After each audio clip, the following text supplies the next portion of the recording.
And welcome to Doon officers academy. Today we are continuing the topic vocabulary और उसमें हम क्या कर रहे हैं, एंटोनिम्स पढ़ रहे हैं। इससे पहले हमने क्या किया था, सिनोनिम पढ़ा था।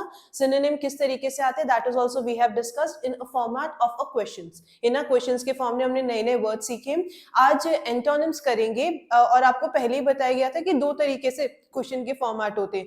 First, where you are given a word और उसके चार ऑप्शंस हैं, या फिर क्या होगा, आपको सेंटेंस फॉर्मेशन में दिए जाते हैं। Whenever you are given any word in a form of a sentence, ठीक है, सेंटेंस में यूज किया जाता है तो कंपैरेटिवली इजी होता है आपको to find out the answer. क्यों? क्योंकि किस रेफरेंस में यूज किया है, इससे भी आप कई बार ये डिराइव कर सकते हो कि उस पर्टिकुलर वर्ड का मतलब क्या है। तो आज का सेशन शुरू करते हैं। आज जो हम क्वेश्चंस करने वाले हैं, जो भी क्वेश्चंस कराए गए हैं, जो भी वीडियोस है, पूरी जरूर देखिएगा क्योंकि ये सारे आपके प्रीवियस ईयर वाले क्वेश्चन से ही लिए गए हैं।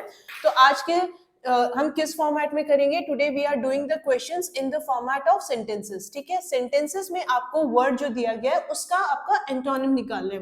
एंट का मतलब क्या होता है, ऑपोजिट। और हमने इससे पहले बहुत सारे ऐसे वर्ड डिस्कस किए हैं कि जिनके आगे, वर्ड के आगे यूज करने से वो क्या हो जा रहा है, दे बिकम ऑपोजिट। लाइक है जैसे, उसमें DIS लगा दिया, डिस लगा दिया, इट बिकम्स डिसलाइक। अनलाइक है ना। तो पहला जो आपका सेंटेंस है,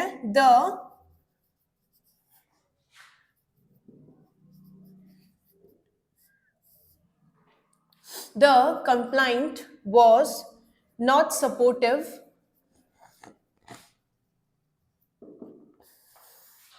of providing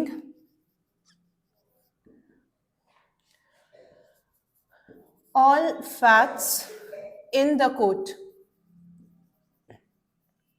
ठीक है, ऑप्शन क्या क्या गिवन है। The first option is diffident, second option है advocate, the third option that is given to you is indulgence,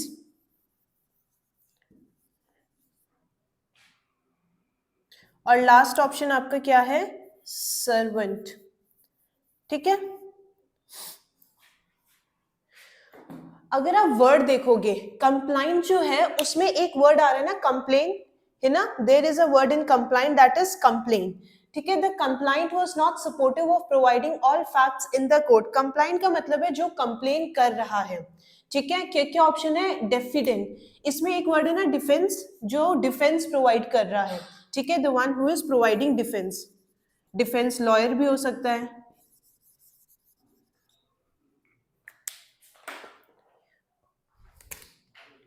advocate क्या होता है, अच्छा, many a times a student is confuse between advocate and lawyer, है ना। और कई बार आपके एक बैरिस्टर टर्म भी आ जाता है, जैसे कि आप कभी महात्मा गांधी के बारे में जब आप पढ़ते हो तो उसमें देखते हो ना कि ही वॉज अ बैरिस्टर, है ना, उन्होंने इंग्लैंड से डिग्री ली थी। तो लॉयर का मतलब होता है जिसने लॉ की, जिसके पास लॉ की डिग्री है। ठीक है, अगर मैंने LLB या LLM किया है तो मैं आई एम अ लॉयर। जो जिसके पास लॉ की डिग्री है दैट इज लॉयर। एडवोकेट का मतलब होता है जो बार काउंसिल में रजिस्टर्ड है, the one who is registered in a bar council, उसको हम एडवोकेट बोलते हैं। और जो बाहर के देशों में एडवोकेट को हम बैरिस्टर बोलते हैं। इसीलिए आप महात्मा गांधी के बारे में पढ़ते हो तो उसके उनके बारे में ये लिखा जाता है that he was a barrister, है ना। तो एडवोकेट का मतलब क्या है, ठीक है, the one who is registered in a bar council, right. उसके बाद क्या है, इंडल्जेंस। इंडल्जेंस का मतलब होता है टू इन्वॉल्व इन समथिंग, है ना। ठीक है, कई बार आप बोलते हो ना कि indulgence when you got carried away with your desires, है ना, कोई आपकी चाहत है या कोई आपकी इच्छा है, when you get carried away with that, वो आपका होता है इंडल्जेंस। सर्वेंट का मतलब होता है टू सर्व समवन, है ना। व्हाट डज सर्वेंट मींस, जो सर्व कर रहा है आपको, right. The one who is serving is called servant. ठीक है, अब now you have to find out the opposite of that. ठीक है, कंप्लाइंट का मतलब क्या हुआ, जो कंप्लेन कर रहा है। ठीक है, अगर मान लो मेरे साथ कोई, लाइक फॉर एग्जांपल मेरे कोई प्रॉब्लम है और मैंने जाके वहां पे क्या किया कि कंप्लेन लिखाई है, then I am the complaint. ठीक है, जिसने रजिस्टर करवाई है FRI, सॉरी FIR। ठीक है, पहला है डेफिडेंट, द वन हु, जो डिफेंड करता है।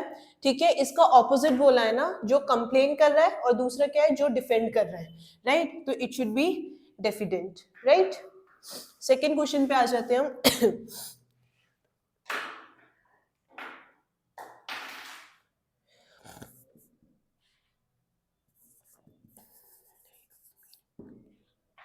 Living in a solitary place brings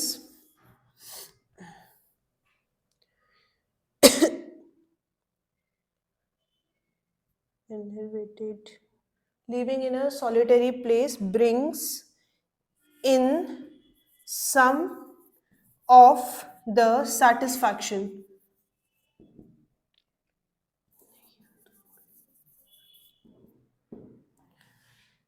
पहला है limited, second is exotic, third option is healthy, और लास्ट ऑप्शन आपका populace.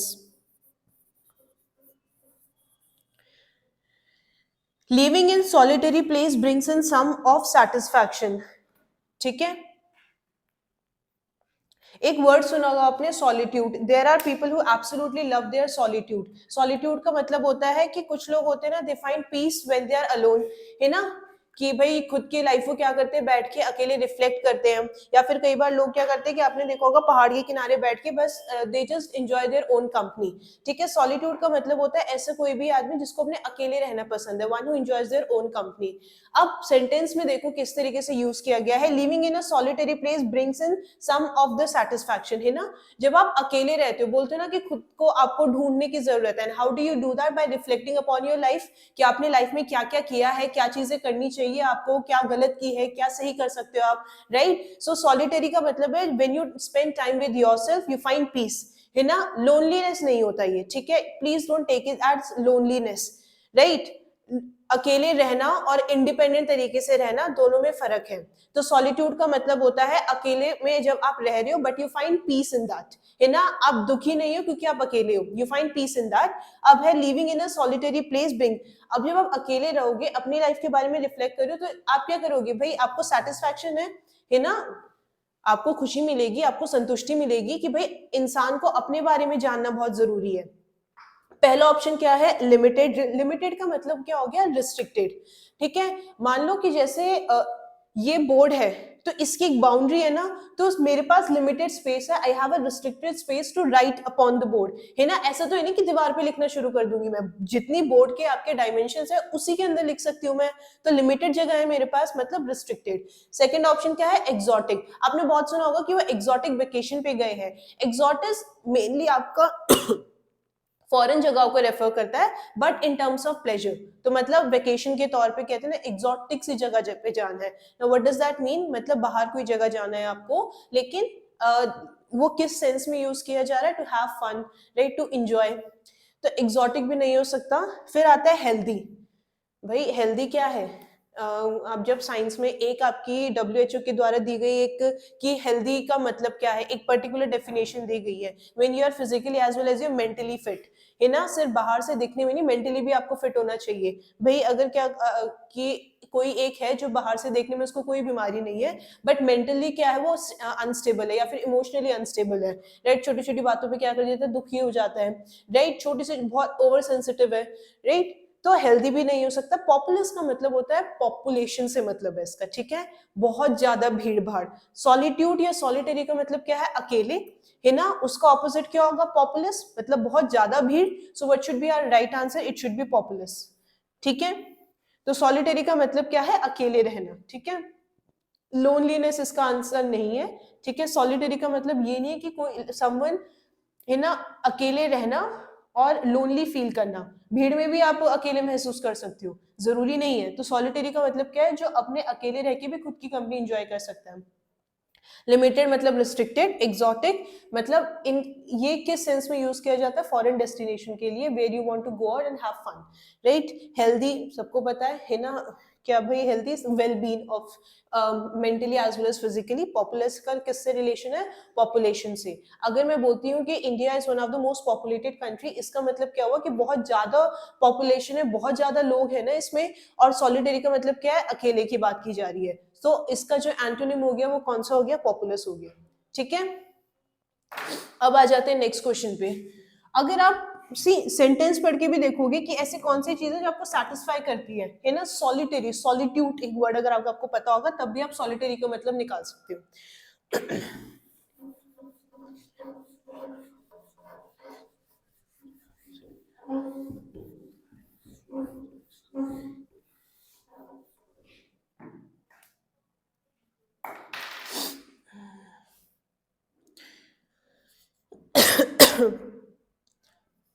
A large number of designer clothes are revolting. Option के क्या आपके पास? इनवाइटिंग, सेकंड ऑप्शन है beautiful,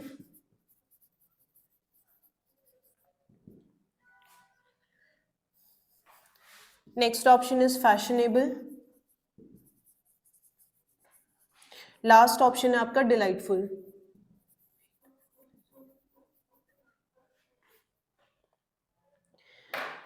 A large number of designer clothes are revolting.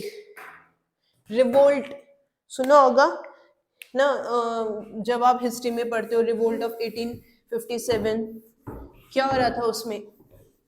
Revolt का एक और अगर वर्ड की हम बात करें, अच्छा रिवोल्टिंग का आपको एंटोनिम बताना है। Either the word can be underlined, या तो वो वर्ड आपको अंडरलाइन करके दिया होगा या फिर आपको बोल्ड में दे रखा होगा या फिर कैपिटल में, मतलब वो पूरे सेंटेंस में अलग से आपको दिख जाएगा कि इसका आपको एंटोनिम या सिनोनिम निकालना है। ठीक है, तो रिवोल्टिंग का मतलब क्या होता है?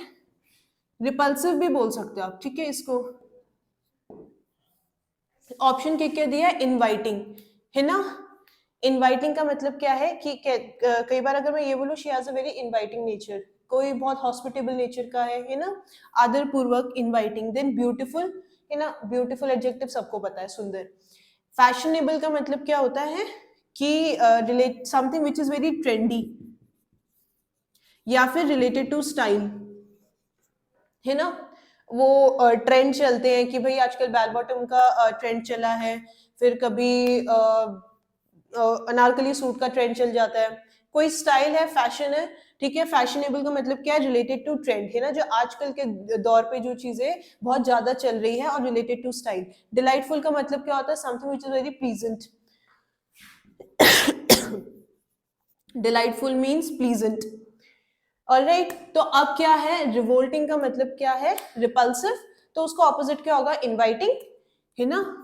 आप क्या बोलते हैं? 1857 का आंदोलन तो बोलते हो जब सबको आप आवाज खिलाफ आपकी आवाज उठा रहे हैं, then it's a revolt, right. A large number of designer clothes are revolting. अब जो जिस सेंस में ये पर्टिकुलर सेंटेंस यूज किया है, कई बार आप देखोगे बीच में एक ट्रेंड चल रहा था ब्लैक लाइव्स मैटर, है ना, तो बहुत सारे लोग जो थे वो एक ऐसे टी शर्ट पहने थे, उसके ऊपर लिखा था हैशटैग ब्लैक लाइफ मैटर्स। या कई बार आपको कोई anything that you oppose to, है ना, कोई एक चीज है जिसके साथ आप क्या करते हो, सिंक में नहीं हो, या फिर कोई चीज अगर आपको ऐसी है कि जिसके खिलाफ आपको आवाज उठानी है, तो आप क्या करते हो? ऐसे कपड़े पहनते हो कि ठीक है, या तो उसमें कुछ लिखा है, ठीक है, समथिंग जो against which you are voicing against, है ना, जिसके खिलाफ आप आवाज उठा रहे हो। तो यूजुअली शर्ट में आप आपके बोल्ड में प्रिंट होता है वो, है ना, so that is one way of doing that. तो रिवोल्टिंग का जो ऑपोजिट होगा दैट इज इनवाइटिंग। ठीक है, इतना क्लियर है। नेक्स्ट क्वेश्चन है। अब ऐसा नहीं है कि सिर्फ एक क्वेश्चन हमने पढ़ा तो उसी का हमने मतलब सीखा, है ना। डिलाइटफुल का भी मतलब सीखा हमने, फैशनेबल का भी मतलब सीखा, रिवोल्टिंग का एक और सिनोनिम भी सीख लिया विच इज रिपल्सिव, राइट। तो अब नेक्स्ट क्वेश्चन आपको क्या बोल रहा है? Recession is a major cause of unemployment। Option आपको क्या क्या दे रखे हैं? Education,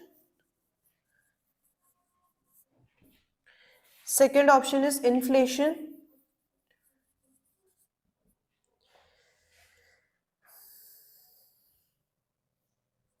next option is poverty, last है आपका computerisation.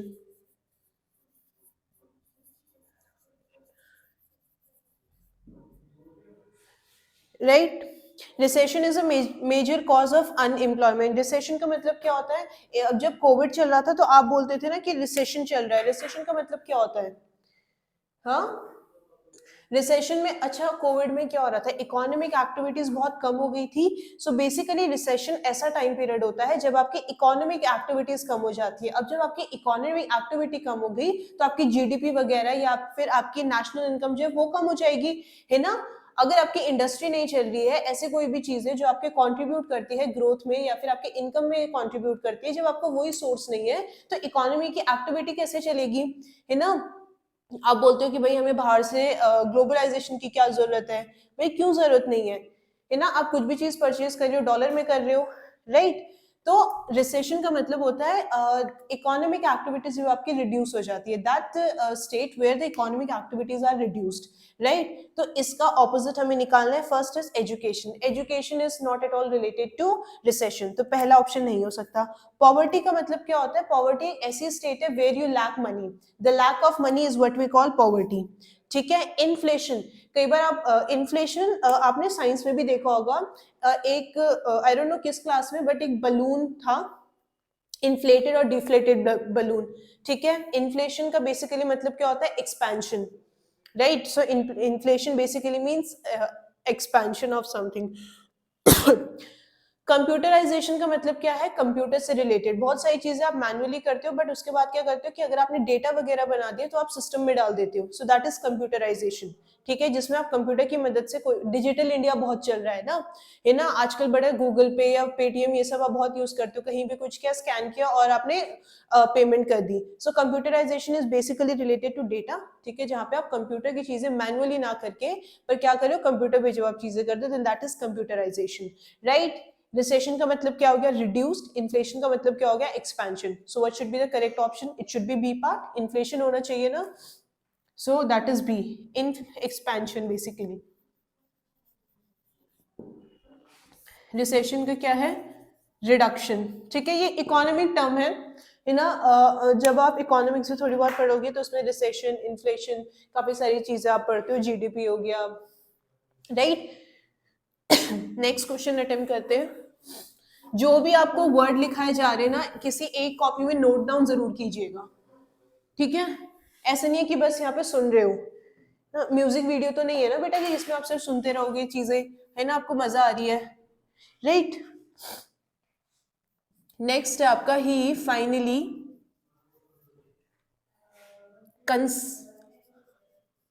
conceded, this is C, CONCE,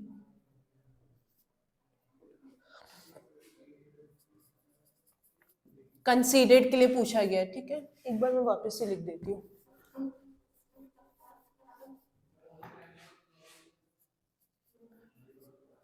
He finally conceded that he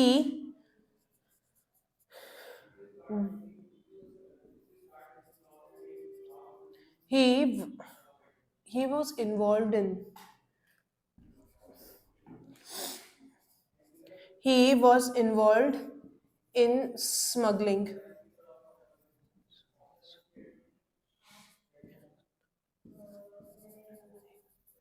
admitted, accepted,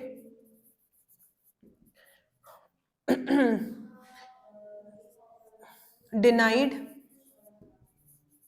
फिर आ जाता है आपका concealed।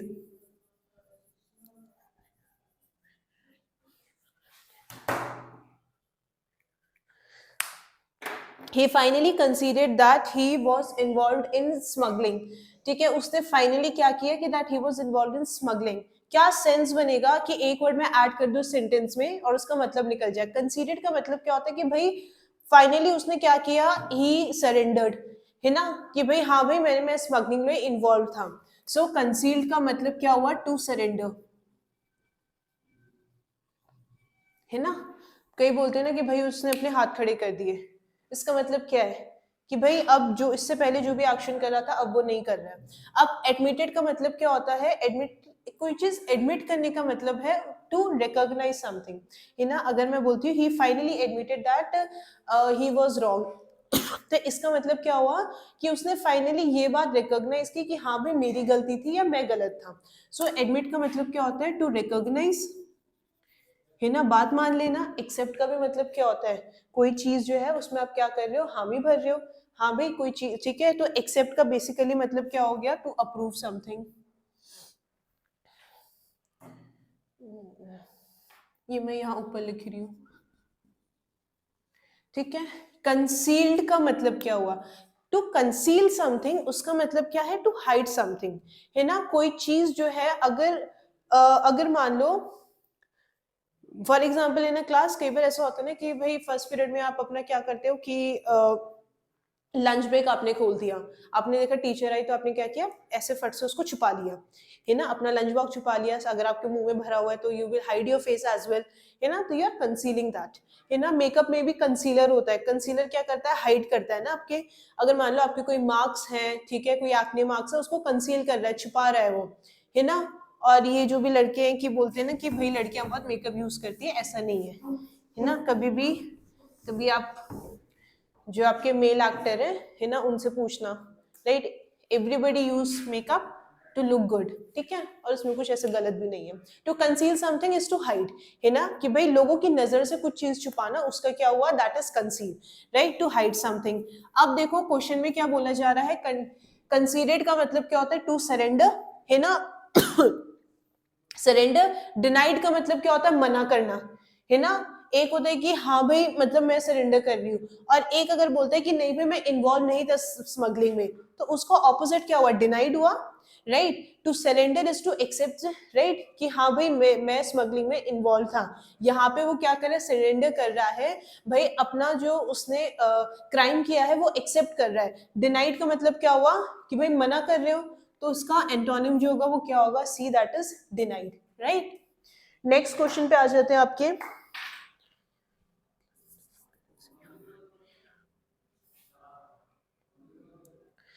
नेक्स्ट है आपका हर इलनेस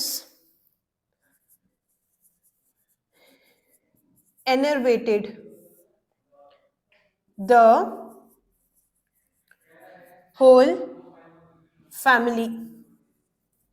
अगर कोई बीमार है तो बताओ फैमिली पे क्या असर होगा? फैमिली क्या होगी? वीक पड़ जाती है ना भाई. अगर मान लो कि आपके कभी ऐसा हो ना, बट जस्ट एन एग्जांपल, अगर फैमिली में घर में कोई बीमार है तो पूरी फैमिली पे क्या असर पड़ता है? भाई सारी फैमिली को बुरा लगता है, दे फील वीक, है ना. तो इस कॉन्टेक्स्ट में अगर आप देखोगे तो आपको एनर्वेटेड का मतलब जो है, मैं ये नहीं बोल रही एग्जैक्ट मतलब, पर थोड़ा बहुत समझ आ जाएगा आपको, ठीक है. ऑप्शन के क्या है? पहला ऑप्शन है आपका enhanced. Next option is your exhausted.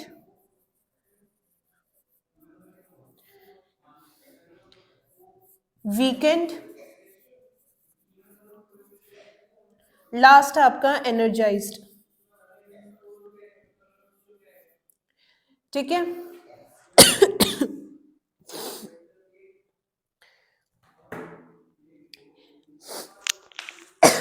Enhanced का मतलब क्या होता है? कोई चीज टू लिफ्ट समथिंग अप और टू रेस, है ना. तो इनहैंस्ड का मतलब क्या हो गया? रेस या फिर लिफ्ट समथिंग अप, ठीक है. एग्जॉस्टेड का मतलब क्या होता है? When you are very exhausted, इसका मतलब है कि आप बहुत ज्यादा थक चुके हो, है ना. सो एग्जॉस्टेड का मतलब क्या हो गया? टायर्ड. एनर्जाइज्ड का क्या मतलब है? एनर्जी, है ना. Someone who is very active, very vibrant.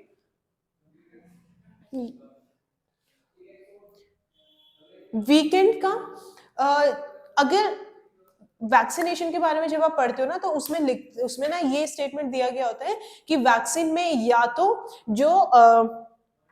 जो भी आपका डिजीज कॉजिंग एजेंट है, ठीक है, उसको किस फॉर्म में, या तो डेड फॉर्म में या वीकेंड फॉर्म में, है ना. कि इस तरीके से आपके बॉडी में वैक्सीन में क्या होता है कि वैक्सीन में जिस पर्टिकुलर डिजीज कॉजिंग एजेंट के खिलाफ वो जो वैक्सीन है, उसमें वो वैक्सीन का क्या होता है? डेड फॉर्म में. अगर कोई वायरस है या फिर आपका कोई भी बैक्टीरिया, या तो वो डेड फॉर्म में बॉडी में इंजेक्ट किया जाता है, या फिर उसको इस तरीके से वीकेंड फॉर्म में या रिड्यूस्ड फॉर्म में आपको ताकि वो क्या है कि बॉडी जो क्या करे उसको एक बार देख के पता चले कि हाँ भाई ये पर्टिकुलर जो डिजीज कॉजिंग ऑर्गेनिज्म है बॉडी को अटैक कर रहा है, तो उसके खिलाफ वो एंटीबॉडीज बनाना शुरू कर देती है ना वो। तो उसमें क्या करता है, या तो डेड फॉर्म में वो पर्टिकुलर डिजीज कॉजिंग एजेंट आप डालते हो बॉडी में, या फिर इतने उसके रिड्यूस फॉर्म में या वीकेंड फॉर्म में डालते हो कि वो बॉडी में कुछ कर ना पाए। लेकिन बॉडी उसको किस तरीके से लेती है कि भाई कोई डिजीज कॉजिंग ऑर्गेनिज्म है जो बॉडी को अटैक कर रहा है, तो उसके खिलाफ एंटीबॉडीज बनाना शुरू कर देती है। तो अब ये क्या हो गया, जब ये बात उसके रिफ्लेक्स मेमोरी में चली गई, नेक्स्ट टाइम पे जब वो वापस अगर कोई यही जो आपने वैक्सीन लिया है वही अगर आपका डिजीज कॉजिंग एजेंट जो है जब आपकी बॉडी में अटैक करेगा, क्योंकि बॉडी एक बार ऑलरेडी उससे लड़ चुकी है, लेकिन बॉडी को ये नहीं पता था कि वो असली वायरस नहीं है या फिर असली वो डिजीज कॉजिंग ऑर्गेनिज्म नहीं है। लेकिन अब जब असली में आया तो उसको ऑलरेडी पता है कि इसके खिलाफ ये वाली एंटीबॉडी बनानी है, इस तरीके से लड़ना है, राइट। तो इसीलिए तो आपको बोलते हैं ना कि वैक्सीन इसीलिए जरूरी होती है। तो उसमें एक वर्ड यूज किया जाता है वीकेंड फॉर्म में, मीन्स रिड्यूस्ड फॉर्म में। अब क्वेश्चन क्या बोल रहा है, एनर्वेटेड। एनर्वेटेड का मतलब क्या होता है, वीक। सेंटेंस को देख के ही आप पता कर सकते हो कि भाई अगर परिवार में कोई ठीक नहीं है तो क्या कर देते हैं भाई, इम्पैक्ट तो होता ही है उनपे भी। इनहैंस का मतलब क्या होता है, raise, to lift someone up, right. Exhausted, energized. अच्छा, टू मेक, अगर वीक है कोई तो उसकी एनर्जी क्या है, बिल्कुल लो है। कोई एनर्जाइज है तो क्या बोलोगे कि भाई बहुत हाइपर एक्टिव है ना। कई बार आप बच्चे को देखते बोलते हो ना कि यार ये थकता नहीं है, पूरे दिन भागता रहता है, तो क्या है भाई, उसकी एनर्जी बहुत ज्यादा है। तो एनर्वेटेड का जो ऑपोजिट वर्ड होगा, व्हाट इज दैट, एनर्जाइज्ड। ठीक है, it should B energised, that is D part. ठीक। नेक्स्ट क्वेश्चन है आपका,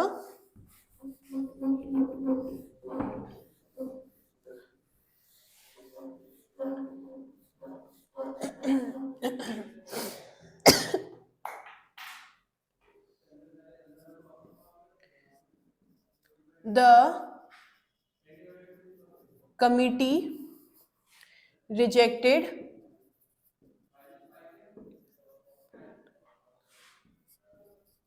his ludicrous proposal। अब बताओ आप कैसा प्रपोजल रिजेक्ट करोगे, ऐसा कोई भी प्रपोजल जिसका सेंस नहीं बन रहा है ना। अगर कोई ढंग का प्रपोजल होता तो क्या आप, कोई भी कंपनी जो है जो ये चाहती है कि कोई भी अगर ऐसी कंपनी है जो वेलफेयर चाह रही है अपनी कंपनी का, है ना, यही तो सब चाहते हैं एवरी कंपनी कि भाई प्रॉफिट कुछ अर्न करे, है ना।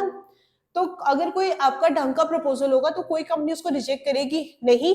तो लुडिक्रस का मतलब क्या होगा, समथिंग, कोई चीज जो है जो सेंस नहीं बना रही है, रीजनेबल नहीं है। ठीक है, ऑप्शन देख लेते क्या क्या है इसके। एब्सर्ड, एब्सर्ड का मतलब होता है बेढंगा। ठीक है, कोई भी चीज जो something which is not consistent, inconsistent कोई चीज है। फिर है आपका रीजनेबल,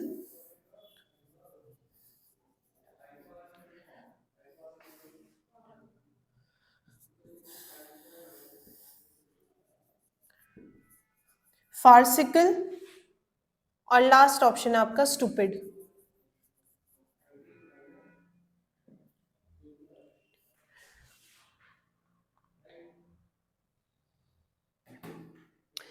लुडिक्रस का मतलब होता है कोई ऐसा ऐसी चीज विच इज इडियोटिक, है ना, बेवकूफी भरी कोई चीज है, पर ये किसी फनी सेंस में, है ना। मतलब अगर मान लो कि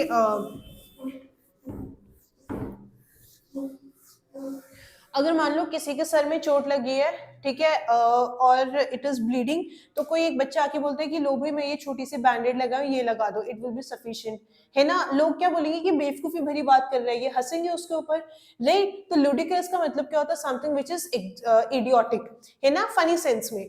सो लुडिक्रस का मतलब हो गया इडियोटिक। एब्सर्ड का मतलब होता है समथिंग विच इज इनकंसिस्टेंट, है ना। कई बार आप ऐसे लिखते हो ना तो उसमें इट इज नॉट कंसिस्टेंट, कि आपने मान लो कि पिकनिक के बारे में बात की है, एक ऐसे है कि राइट एन ऐसे about your day at a जू। ठीक है, तो आप पहले वहां पे लिख रहे हो कि भाई मैं शाम को 6 बजे घर चला गया था, तो अगर आप शुरुआत ही इस तरीके से कर रहे हो, क्या है वो इनकंसिस्टेंट है। भाई पहले आप ये बताओगे कि भाई हमारे स्कूल के बच्चे थे, सारे बच्चे थे, हम सब एक साथ गए, इतने से इतने बजे हम यहाँ पे पहुंचे, हमने ये चीज देखी, वी हैड डन दिस, या हमने साथ में बैठ के खाना खाया, whatever the fun that we had, एक सीक्वेंस फॉलो करोगे ना, तब वो क्या है, कंसिस्टेंट है। बट एब्सर्ड का मतलब क्या है, इनकंसिस्टेंट है ना, बेढंगी चीजें, कुछ चीजें आगे लिख दी, कुछ चीजें पीछे लिख दी, जहां पे डिटेल देनी थी वहां पे आप डिटेल नहीं दे रहे हो, सो दैट इज एब्सर्ड। फिर आ जाता है रीजनेबल, ऐसी कोई भी चीज विच हैज लॉजिक, रीजन है किसी के पीछे। बहुत बार आपको बोला जाता है ना कि अगर आप कोई भी बात कर रहे हो, it should be backed by a reason और अ लॉजिक, है ना, कोई ढंग के रीजन होने चाहिए आपके पास, कोई लॉजिक होना चाहिए, राइट। तभी बोलते हैं कि कोई, it is not every time black and white, है ना, बिल्कुल आपका ऐसा नहीं है कि भाई ब्लैक मतलब ब्लैक, व्हाइट मतलब व्हाइट। और इसीलिए इसका मतलब क्या हुआ कि कोई चीज पूरी तरीके से गलत नहीं है, कोई चीज पूरी तरीके से सही नहीं है। अगर आपने जो एक्ट किया है उसके पीछे you can give reasons, you can give logic, rational behind it, कि इसीलिए मेरी ये चीज मैंने की है, तब आप सही हो, ठीक है। और ऐसे नहीं बेढंगी लॉजिक, लॉजिक का मतलब क्या हुआ कि भाई ऐसे कोई भी चीजें, रीजन जो आप दे रहे हो ठीक रीजन दे रहे हो, बेफालतू के रीजन नहीं, राइट। तो रीजनेबल का मतलब क्या हो गया, समथिंग विच हैज लॉजिक, किसी के पीछे रीजन है, रैशनल है। अच्छा, रीजनेबल का अगर आपको एक और वर्ड रखना है, इट कैन बी रैशनल, ठीक है। फार्सिकल का एक्चुअली मतलब क्या होता है, लुडिक्रसी होता है, ठीक है। अगर सिनोनिम पूछा जाता तो आप फार्सिकल वर्ड भी करते। लुडिक्रस वर्ड ना एक एनडीए में भी आ रखा है और आपका सीडीएस में भी आ रखा है, तो ये वर्ड एक बार जरा देख लेना। और अगर इसी से मिलते जुलते आपके और एक दो वर्ड भी मिल जाते, ऑपोजिट वर्ड भी मिल जाते, तब भी कहीं नोट डाउन जरूर कर लेना। तो लुडिक्रस का मतलब क्या होता है, लुडिक्रस का ही सिनोनिम है फार्सिकल, ठीक है। कभी भी आप डिक्शनरी में फार्सिकल का मतलब देखोगे ना, उसमें एक वर्ड आपको आएगा लुडिक्रस, ठीक है। तो फार्सिकुलर अगर सिनोनिम पूछा जाता तब हम ये वाला वर्ड टिक करते, पर अभी क्या पूछा गया, एंटोनिम पूछा गया है ना। तो लुडिक्रस का अगर stupid is also one of the similar meaning word, exact identical नहीं है, बट इसका सिमिलर मीनिंग वर्ड स्टूपिड भी हो सकता है, समथिंग व्हिच इज इडियोटिक और स्टूपिड। अब एक ही आपका बच रहा है, व्हाट इज दैट, रीजनेबल, है ना, ओनिंग टू योर रीजन। अगर लुडिक्रस का मतलब क्या है, कोई भी चीज बेवकूफी वाली चीज है ना, कोई तर्क नहीं है उसके पीछे। रीजनेबल का क्या है कि भैया तर्क के साथ आप बता रहे हो कि कोई चीज क्यों सही है। सो इसका जो करेक्ट आंसर होना चाहिए, एंटोनिम होना चाहिए, इट इज रीजनेबल, ठीक है।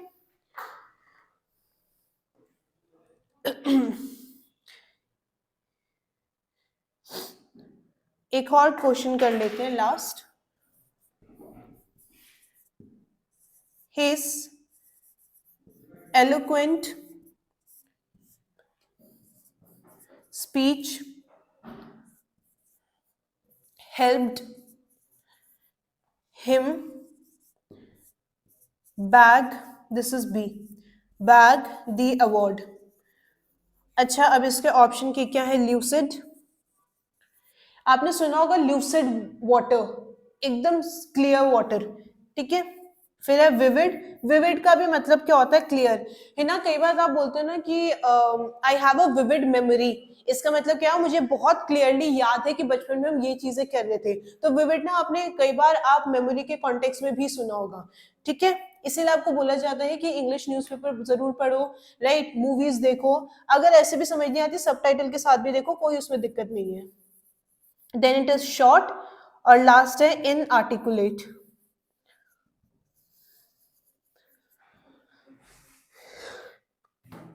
अब देखो क्या बोला गया, his eloquent speech helped him back the award. अगर मान लो आप किसको, अगर कोई स्पीच दे रहा है तो आप किसको अवार्ड देना चाहोगे, someone who is very expressive, है ना भाई, जो बहुत अच्छे से बेबाक तरीके से कोई अपने थॉट्स या थिंकिंग एक्सप्रेस कर रहा है, उसी को तो आप अवार्ड दोगे स्पीच के मामले में। तो एलोक्वेंट का मतलब क्या होता है, someone who is very good in expressing things, है ना। बहुत बार आप बोलोगे he is a very eloquent leader, मतलब कोई इस तरीके से आपको बोलता है कि आपको क्या होता है कि भाई आप मंत्र मुग्ध हो जाते हो ना, कि भाई क्या बात बोली इसने, भले समझ कुछ नहीं आ रही होगी पर आपको मजा आ जाता है सुनने में। तो एलोक्वेंट का मतलब क्या होता है, जो एक्सप्रेस करने में बहुत अच्छा है, right, someone who is good at expressing things, उसके लिए हम क्या बोलते हैं, एलोक्वेंट। अब स्पीच के मामले में बोला गया और अवार्ड दिया जा रहा है, सेंटेंस यही तो बोल रहा है, इसीलिए मैंने बोला अगर आपको सेंटेंस वाले एंटोनिम्स दिए गए हैं एक बार ट्राई जरूर करना, क्योंकि कई बार आप सेंटेंस देख के उसके वर्ड का मीनिंग निकाल सकते हो, कॉन्टेक्स्ट क्या दे रखा है सेंटेंस में उसके हिसाब से। तो एलोक्वेंट का मतलब क्या हुआ, someone is very fluent. Lucid का मतलब क्या हुआ, क्लियर। अगर कोई एलोक्वेंट है तो इसका मतलब बहुत है कि भाई बहुत क्लियर है वो, कई बार होता है ना कि मेरे दिमाग में कोई चीज चल रही है बट मैं सामने वो चीज नहीं बोल पा रही हूँ, राइट? मतलब जो चीज मेरे चल रही है वो आर्टिकुलेट नहीं कर पा रही हूँ। विविड का भी मतलब क्या होता है? क्लियर। तो ये दोनों ही नहीं हो सकते। शॉर्ट का मतलब क्या है? छोटा। अब एक ही ऑप्शन बच गया, डी, इनआर्टिकुलेट। आर्टिकुलेट समथिंग का मतलब होता है जैसे आप माला में वो पिरोते हो ना, देखोगे एक एक के बाद एक के बाद एक के बाद, तो मतलब जो भी चीज है आपके आर्टिकुलेट करना है, मतलब आप उनको बहुत तरीके से पेश करते हो, ठीक है? जैसे सीक्वेंस में होना चाहिए आप वैसे पेश करते हो। इनआर्टिकुलेट बिल्कुल उसका ऑपोजिट हो गया, समवन हु इज नॉट, जिनकी क्लैरिटी ऑफ थॉट नहीं है। एलोक्वेंट, अरे अगर मैं कोई बहुत चीजें ढंग से बोल रही हूँ, मेरे में क्लैरिटी ऑफ थॉट है ना, जिनमें नहीं होगी वो क्या होंगे? इनआर्टिकुलेट। तो इसका ऑपोजिट जो होगा दैट इज इनआर्टिकुलेट, ठीक है? एंटोनिम्स जितने मैक्सिमम कवर करा सकते थे, we have try to cover almost all the previous year. सारे तो नहीं बोलूंगी बट मैक्सिमम जो भी हमारे प्रीवियस ईयर के जो भी आपको एंटोनिम्स कराए गए हैं, ये जो भी आज सेंटेंस फॉर्मेट में भी कराए गए ना, ये सब आपके पहले आ चुके हैं। सो this was all for today. और दोनों ऑफिसर्स एकेडमी के अगर ऑफलाइन बैचेस से अगर आप जुड़ना चाहते हैं तो स्क्रीन पे जो आपको नंबर दिए गए हैं, you can contact on those numbers and register yourself. So this was all for today. Thank you everyone and have a good day to you all.